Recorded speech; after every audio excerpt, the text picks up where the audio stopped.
Hello dear viewers, আসসালামু আলাইকুম। তো আশা করি তোমরা তোমাদের বাংলা পরীক্ষাটি ভালো দিয়েছো।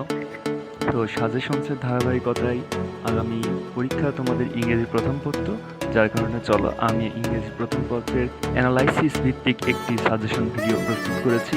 তো চলো তোমাদেরকে সেটি দেখাচ্ছি এবং আশা করি এখান থেকে কমন আসবে, সর্বাধিক কমন আসবে ইনশাআল্লাহ। তো চলো শুরু করা যাক।